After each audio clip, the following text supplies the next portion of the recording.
Chapter 27, the ants. In the name of God, the Lord of mercy, the giver of mercy. Ta, sin. These are the verses of the Quran, a scripture which makes things clear, a guide and joyful news for the believers who keep up the prayer, pay the prescribed alms, and believe firmly in the life to come.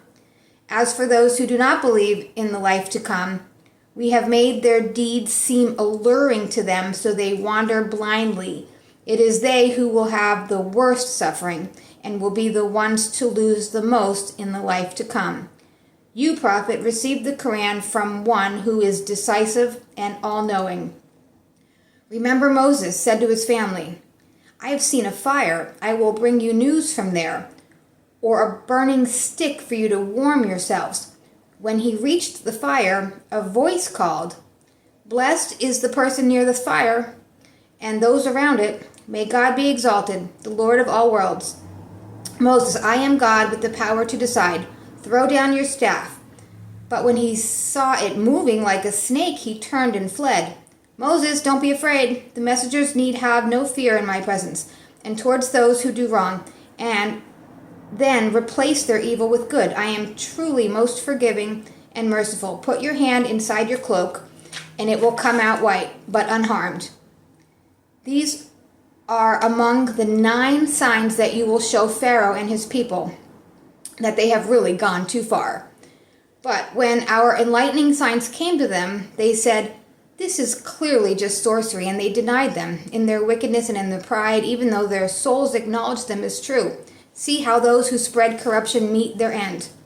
And we gave knowledge to David and Solomon, and they both said, Praise be to God who has favored us over many of his believing servants. Solomon succeeded David. He said, People, we have taught the speech of the birds, and we have been given a share of everything. This is clearly great favor. Solomon's hosts of jinn, men, and birds were marshaled in ordered ranks before him. And when they came to the valley of the ants, one ant said, Ants, go into your homes in case Solomon and his hosts unwillingly crush you.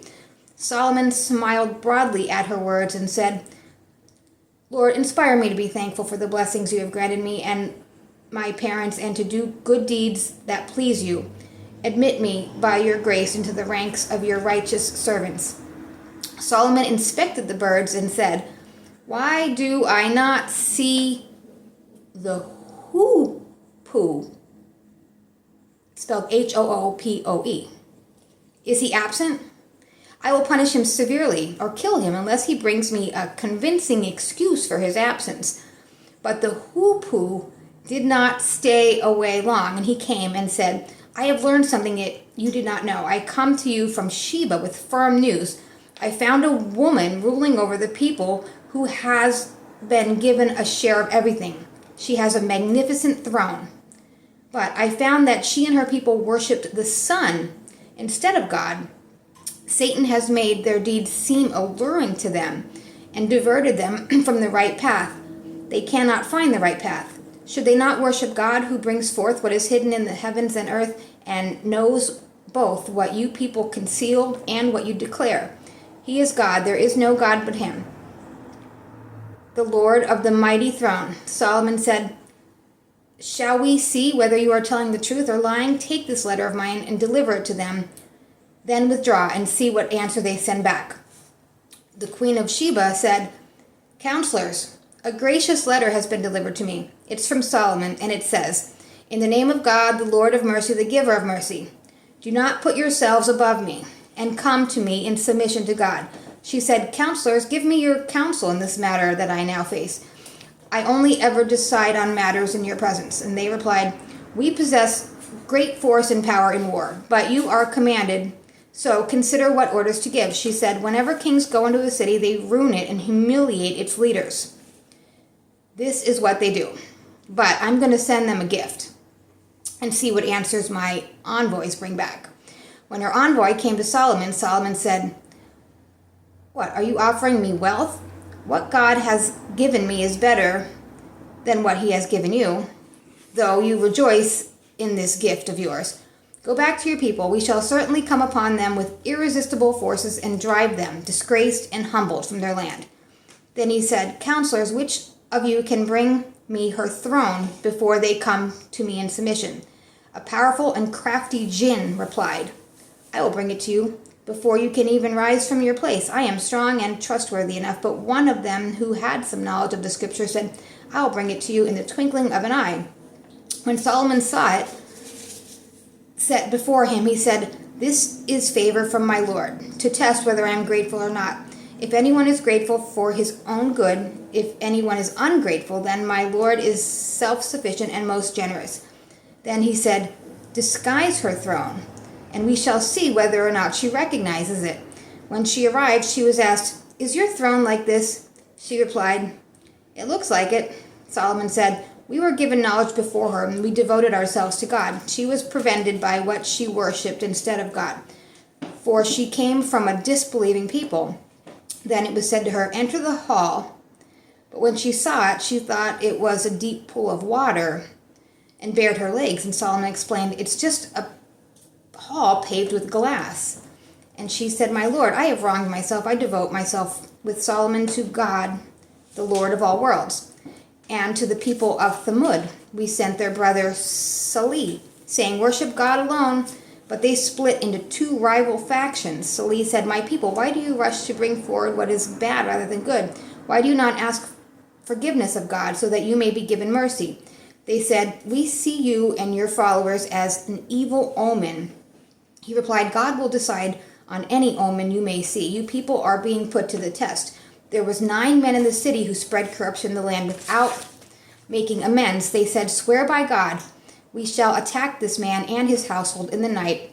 Then say to his next of kin, 'We did not witness the destruction of his household. We're telling the truth.' So they devised their evil plan, but we too made a plan which they were unaware. See how their scheming ended? We destroyed them utterly along with their people. As a result of their evil deeds, their homes are desolate ruins. There truly is a sign in this for those who know. But we saved those who believed and were mindful of God. We also sent Lot to his people, and he said to them, 'How can you commit this outrage with your eyes wide open? How can you lust after men instead of women? You are foolish people.' The only answer his people gave was to say, 'Expel Lot's followers from your town. These men mean to stay chaste.' We saved him and his family except for his wife. We made her stay behind, and we brought rain down on them. How dreadful that rain was for those who had been warned. Say, prophet, praise be to God and peace on the servants he has chosen. Who is better, God or those they set up as partners with him? Who created the heavens and earth? Who sends down water from the sky, with which we cause gardens of delight to grow? You have no power to make the trees grow in them. It is another God besides God. No, but they are the people who take others to be equal to God. Who is it that made the earth a stable place to live? Who made rivers flow through it? Who set firm mountains on it and created a barrier between the fresh and salt water? Is it another God besides God? No, but most of them do not know. Who is it that answers the distressed when they call upon him? Who removes their suffering? Who makes you successors in the earth? Is it another God besides God? Little notice you take. Who is it that guides you through the darkness on land and sea? Who sends winds as heralds of good news before his mercy? Is it another God besides God? God is far above the partners they put beside him. Who is it that originates creation and reproduces it? Who is it that gives you provision from heavens and earth?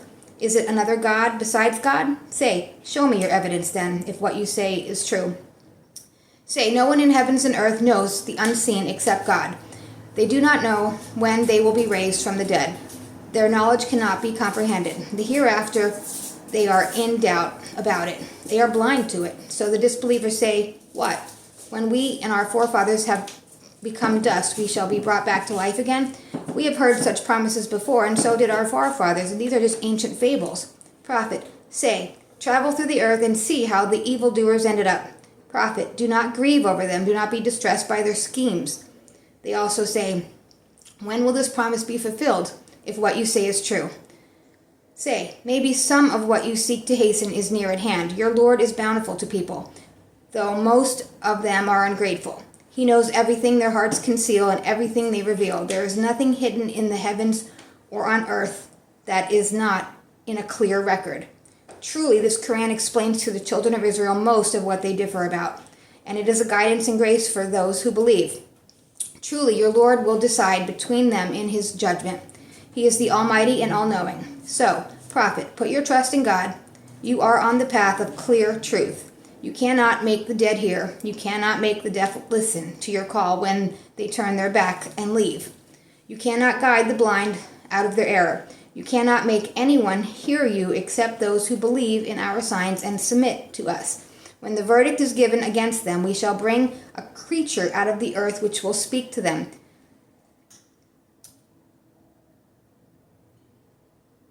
Oh, I lost my place.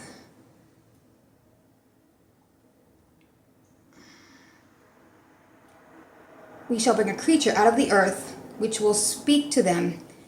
People had no faith in our revelations. The day will come when we gather from every community a crowd of those who disbelieved in our signs, and they will be led in separate groups until when they come before him. He will say, "Did you deny my messages without even taking them in?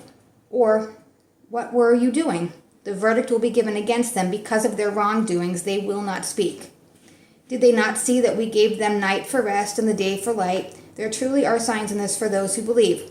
On the day the trumpet sounds, everyone in heaven and earth will be terrified except such as God wills, and all will come to him in utter humility. You will see the mountains and think they are firmly fixed, but they will float away like clouds. This is the handiwork of God, who has perfected all things. He is fully aware of what you do. Whoever comes with a good deed will be rewarded with something better and be secure from the terror of that day. But whoever comes with evil deeds will be cast face downward into the fire. Are you rewarded for anything except what you have done? Say, Prophet, what am I commanded to do is to serve the sustainer of this town, which he has made inviolable. Everything belongs to him. I am commanded to be one of those devoted to him. I am commanded to recite the Quran. Whoever chooses to follow the right path does so for his own good. Say to whoever deviates from it, I'm only here to warn. Say, praise belongs to God. He will show you his signs so that you will recognize them. Your Lord is never unmindful of what you all do.